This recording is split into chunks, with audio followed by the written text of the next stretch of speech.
Oke guys, sebelum melanjutkan, jangan lupa like dan komen. Dan yang baru bergabung, jangan lupa subscribe dan aktifkan loncengnya.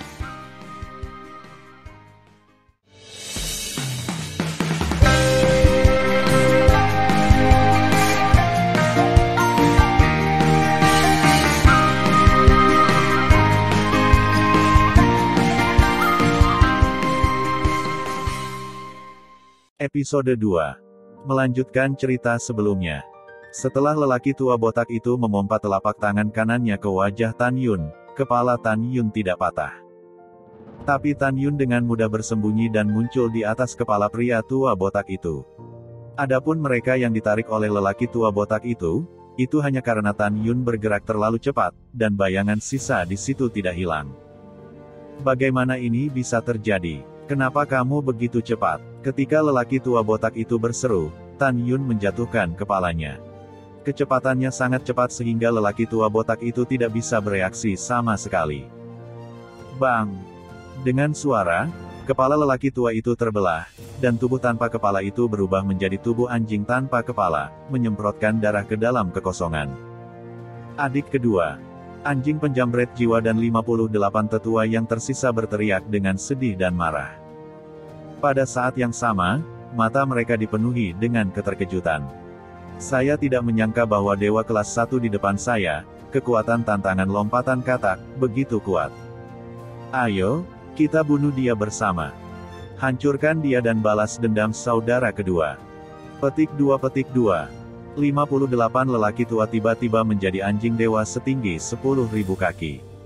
Mereka meraung marah pada Tan Yun dan hendak bergegas. Tunggu sebentar, anjing perampas jiwa dengan tangan besar. Tiba-tiba, 58 anjing ilahi terdiam. Kamu bukan lawannya, anjing suci ini akan membunuhnya. Dalam suara sengit dari anjing perampas jiwa, tubuh tua itu tiba-tiba berubah menjadi tubuh anjing setinggi 10.000 kaki. Dan sepasang mata besar memelototi Tan Yun, kamu bajingan, pergi ke neraka. Dalam sekejap, roh binatang kelas 1 pecah dalam jiwa yang menyambar anjing ilahi, mengangkat cakar anjing itu, menghancurkan kekosongan dan menekannya ke arah Tan Yun. Sangat yakin bahwa bahkan dewa kelas 1 tidak dapat menahan cakarnya dan dapat dengan mudah menginjak manusia di depannya. 58 anjing dewa lainnya juga berpikir demikian dan berteriak. Bosnya kuat, bosnya membunuhnya dan membalaskan dendam saudara keduanya. Bunuh dia. Pada saat ini, suara 58 anjing ilahi tiba-tiba berhenti. Kemudian, adegan yang terjadi membuat mereka menyeramkan. Tapi Tan Yun masih berdiri di udara, biarkan gunung seperti cakar anjing menginjaknya. Klik, bang. Ketika cakar anjing raksasa hendak menginjak Tan Yun memukul dan menghancurkan kekosongan. Pada saat dia menabrak kaki anjing itu, ada suara retak tulang yang menakutkan di kaki anjing itu. Dan kemudian, darah terciprat. Di tengah, cakar anjing ditiup oleh pukulan. Oh tidak, teriak anjing perampas jiwa. Pada saat diangkat, dia meraung dengan suara serak, kami bukan lawan manusia. Lari. Jadi, 58 anjing dewa, mengikuti anjing dewa penyambar jiwa, berlari dengan panik ke udara menuju pinggiran jurang para dewa yang ganas. Serahkan seluruh hidupmu padaku. Langkah Dewa Hongmeng. Tiba-tiba, Tan Yun sering berkedip di udara. Setiap kali, sosoknya menyusul anjing dewa, dan kemudian menginjak kepala anjing itu dengan marah. Ketika sosok Tan Yun berkedip 59 kali dari kehampaan yang gelap, pemandangan yang mengejutkan terjadi. Bang bang. Namun, kepala 59 anjing dewa pecah berkeping-keping hampir bersamaan. Tulang patah terciprat dan darah menodai ketinggian rendah. 59 mayat besar menghantam tanah di bawah dan menghancurkan pohon-pohon kuno yang menjulang tinggi. Semua terbunuh, tidak ada kehidupan. Di antara tangan-tangan Tan Yun yang memberi isyarat, 60 cincin surgawi bangkit dari 60 mayat tanpa kepala dan tergantung di depan Tan Yun. Tan Yun melepaskan kesadaran ilahi dan menyusup ke dalam cincin ilahi. Dia menemukan bahwa ada 10.000 batu dewa rendah, 300 batu dewa menengah dan 50 batu dewa teratas. Adapun batu surgawi teratas, tidak ada. Selain properti ini, Ada juga beberapa harta surga dan bumi yang tidak bisa digunakan Tan Yun. Harta karun surga, material, dan bumi yang tidak terpakai dapat dijual dengan imbalan batu suci di masa depan, jadi Tan Yun tidak kehilangannya. Dia memasukkan 60 cincin surgawi ke dalam tasnya dan akan terus terbang ke kedalaman jurang para dewa yang ganas.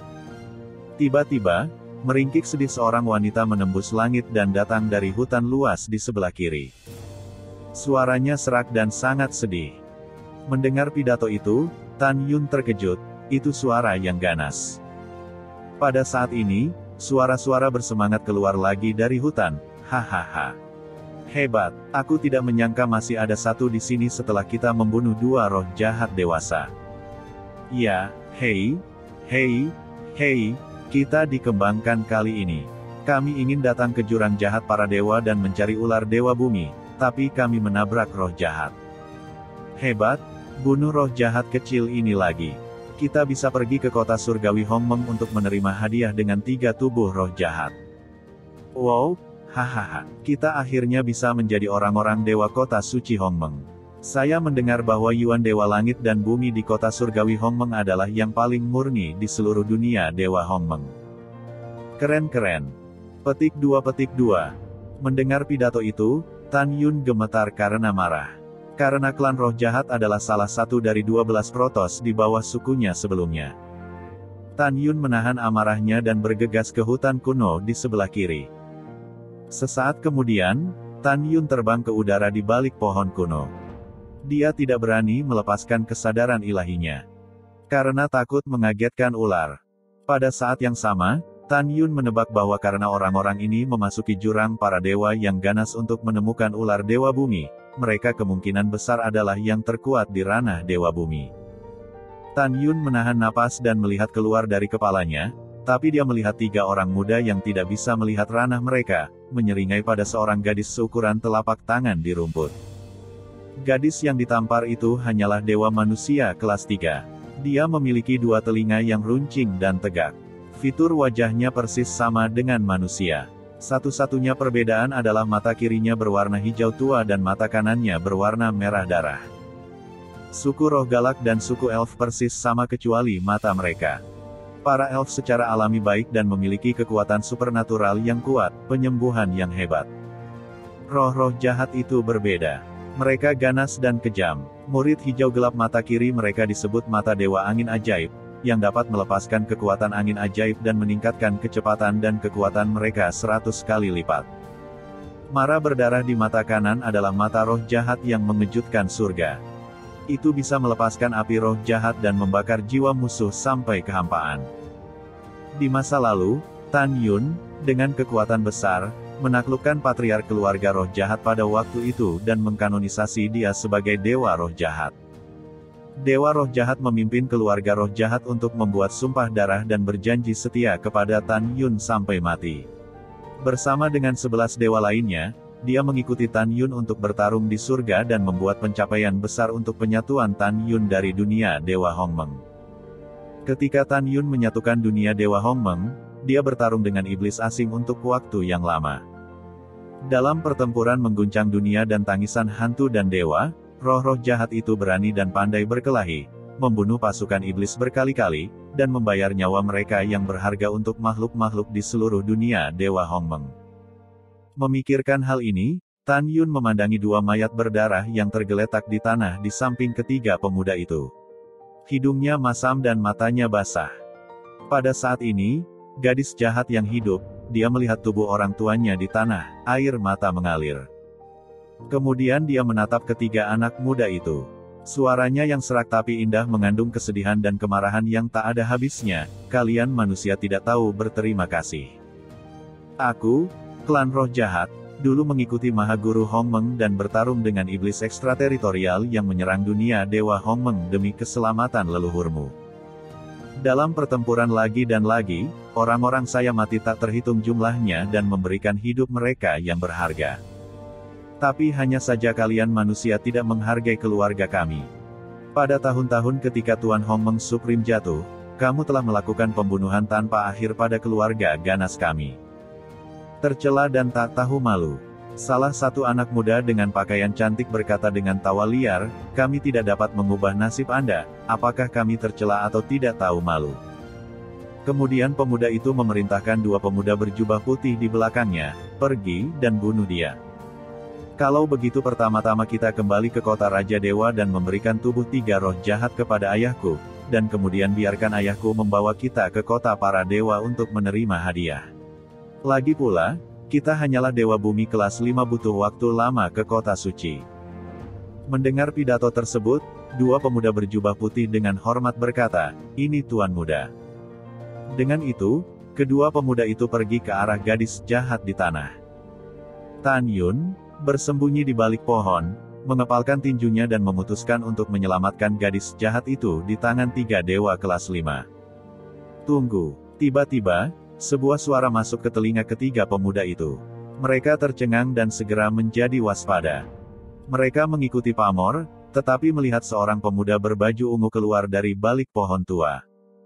Ketika mereka menemukan bahwa Tan Yun hanyalah dewa kelas 1, mereka bertiga menghela nafas lega. Pemuda berkepala dingin itu membenci Tan Yun. Tuan muda ini sedang dalam suasana hati yang baik hari ini, dan dia tidak ingin membunuh siapapun. "Keluar dari sini." Tan Yun mengepalkan tinjunya dan berkata, "Halo, senior, sekarang roh ganas ini tidak dapat dibunuh, jika tidak, Anda akan menderita kerugian besar." Pemuda itu melirik Tan Yun, lalu melambai pada dua pemuda yang hendak menyerang gadis jahat itu dan berkata, "Ahda, AR, jangan bunuh dia dulu." "Ya, Tuan Muda," Ahda dan AR berkata dengan hormat. Pada saat ini, pemuda itu memandang Tan Yun dan berkata sambil tersenyum, "Kata-katamu telah berhasil membangkitkan rasa ingin tahu Tuan Muda. Mari kita bicarakan, mengapa kami membunuhnya. Tuan Muda ini akan menderita kerugian besar. Jika kamu tidak bisa mengatakan alasannya, aku berjanji kamu akan mati dengan menyedihkan." Mendengar pidato itu, Tan Yun berkata dengan ketakutan, "Kembali ke senior, leluhur generasi muda telah mempelajari roh jahat cukup banyak, sehingga generasi muda telah diwarisi dari leluhur mereka dan mahir dalam pencarian jiwa. Generasi muda dapat mencari jiwa gadis roh jahat melalui teknik pencarian jiwa, dan kemudian menemukan tempat persembunyian ras roh jahat." Tanpa menunggu kata-kata Tan Yun, pemuda itu tampak bersemangat dan berkata dengan tidak percaya, "Apa yang kamu katakan itu benar? Apakah kamu benar-benar tahu cara mencari jiwa roh jahat?" "Ya senior," Tan Yun berkata dengan hormat. Tiba-tiba, pemuda itu mengerutkan kening dan bertanya, "Apakah kamu tidak menipu saya?" Tan Yun mengangguk dan membungkuk dan berkata, "Yang kecil tidak berani. Yang kecil hanyalah dewa kelas 1. Bahkan jika Anda memberikan 10.000 keberanian kecil, yang kecil tidak berani menipu Anda." "Yah, kamu tahu urusan saat ini." Pemuda itu sangat senang. "Tuan mudaku adalah kota dewa tertinggi. Tuan muda ketiga dari keluarga pameran adalah Zhan Zusheng. Selama kamu bisa mengetahui keberadaan keluarga roh jahat melalui pencarian jiwa, kamu bisa mengikutiku mulai sekarang." Mendengar pidato itu, Tan Yun bersemangat dan berkata, "Terima kasih atas bantuan Anda.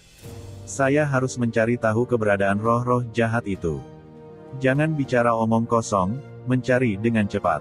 Zhan Zusheng mendesak dengan tidak sabar. "Iya," Tan Yun buru-buru menjawab dan berjalan menuju gadis jahat itu. Pada saat ini, Zhan Zusheng berkata, "Ahda dan AR, gadis jahat itu adalah dewa kelas 3. Kalian berdua pergi untuk melindungi bocah itu agar tidak dibunuh oleh roh jahat." "Ya, Tuan Muda," Ahda dan AR menjawab dan mengikuti Tan Yun di belakang. Pada saat ini, gadis garang dengan telapak tangan besar menatap Tan Yun dengan ngeri dan marah. "Kalian manusia yang tak tahu malu akan dihukum cepat atau lambat." Tan Yun sedang bersiap untuk menyampaikan pesan kepada gadis jahat itu. "Jangan takut." Ketika dia datang untuk menyelamatkannya, sebuah suara penuh kegembiraan bergema di hutan. Tuan muda ini benar-benar mendapat keberuntungan besar. Begitu suara itu jatuh, sinar cahaya melesat ke hutan dari langit dan berubah menjadi 9 orang. Dipimpin oleh seorang pemuda berjubah emas dengan sikap anggun dan pembawaan yang luar biasa, ia diikuti oleh 8 sesepuh. Tan Yun memandangi 9 orang itu dan merasakan hawa dingin di hatinya. Dia tidak bisa melihat kultivasinya. Pada saat ini, Zhan Zusheng menyipitkan mata pada pemuda berjubah brokat, melengkungkan tangannya dan berkata, "Ini Tuan Muda Jiang." Zhan Zusheng tahu bahwa pemuda di depannya adalah satu-satunya putra Raja Long Jiang, Jiang Feixu. Itu adalah dewa kelas 4. Dan dari 8 lelaki tua di belakang Jiang Feixu, 2 di antaranya adalah dewa bumi kelas 3, 3 dewa bumi kelas 4, dan 3 dewa bumi kelas 5 seperti dirinya. Jiang Feixu melirik Zhan Zusheng dan berkata dengan lemah, "2 tubuh jahat di tanah adalah milik Tuan Muda. Kamu bisa pergi." Mendengar pidato itu, Zhan Zusheng mengangkat alisnya, "Tuan Muda Jiang, apa maksudmu? Roh jahat itu dibunuh olehku. Mengapa aku harus memberikannya padamu?" Meskipun Jiang Feixu adalah satu-satunya putra Raja Jianglong, leluhurnya tidak takut, karena keluarga Zhan berada di kota dewa tertinggi, dan kekuatannya adalah yang kedua setelah kekuatan dewa tertinggi. Mengapa? Jiang Feixu terkekeh, hanya karena Tuan Muda ini adalah putra Raja para dewa, dan karena ada begitu banyak orang di sini. Setelah itu, wajah Jiang Feixu menjadi dingin. "Jangan malu, tolong keluar dari Tuan Muda ini." Wow! Ada muncul di samping Zhan Zusheng dan memelototi Jiang Feixu. "Jangan mengira kamu adalah putra Raja Dewa. Tuan Muda kami takut padamu. Ahda, kamu tidak perlu menyela. Aku akan menangani masalah ini." Setelah Zhan Zusheng mengatakan sesuatu, dia memandang Jiang Feixu dan berkata dengan wajah muram, "Saya selalu mengatakan satu hal, Tuan Muda. Tuan Muda Jiang, roh jahat itu dibunuh oleh Tuan Muda kita. Kamu tidak bisa mengambil barang rampasan itu. Jika kamu benar-benar bertarung, kamu mungkin bukan lawan kami. Tuan Muda Jiang, Tuan Muda ini menasihatimu untuk tidak terlalu sombong." Setelah mendengarkan, Jiang Feixu menyeringai dan berkata, "Tuan Muda ini sombong, apa yang bisa kamu lakukan? Tuan Muda Ben memberitahumu, aku akan menyembuhkan roh jahat itu." Kemudian, Jiang Feixu melihat kedua dewa kelas 3, menunjuk ke Tan Yun dan memerintahkan, "Kalian berdua pergi dan rampok roh jahat yang hidup. Karena bocah ini tahu pencarian jiwa, biarkan dia hidup untuk saat ini." Kemudian, Jiang Feixu berkata kepada 3 dewa kelas 4, "Anda melindungi Tuan kecil." Jiang Feixu memandang 3 dewa bumi kelas 5 di belakangnya dan berkata dengan tegas, "Kalian bertiga berurusan dengan Zhan Zusheng.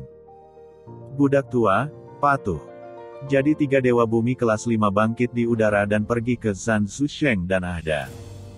Pada saat berikutnya, Zhan Zusheng, Ahda Zhu dan 3 tetua yang telah terbunuh bertarung dengan sengit bersama. Bawahan, patuh. AR penuh dengan nafas dewa bumi kelas 5. Ketika dia hendak terbang ke 2 tubuh jahat di tanah, Tan Yun mengirim pesan kepada gadis jahat itu, "Jangan takut, aku bukan orang jahat, aku di sini untuk menyelamatkanmu." Saat berbicara, Tan Yun tiba-tiba meraih gadis yang ketakutan di telapak tangannya dengan tangan kirinya. Kemudian, dia tiba-tiba mengambil langkah Dewa Hongmeng dan dengan cepat datang ke tubuh 2 roh jahat dan memasukkan tubuh ke dalam cincin abadi. Tan Yun menginjak tanah dan meledak ke langit. Adegan ini membuat semua orang marah. Orang-orang tidak pernah berpikir bahwa dewa kelas 1 yang tidak penting berani memancing di perairan yang bermasalah dan mengambil makanan di depan begitu banyak orang kuat. Zhan Zusheng, Ahda, dan ketiga tetua segera menghentikan pertempuran sengit dan wajahnya memerah. Pada saat ini, 2 tetua dewa bumi kelas 3 yang telah membunuh Tan Yun sebelum melayang ke udara, bergegas keluar dari hutan dan membunuh Tan Yun.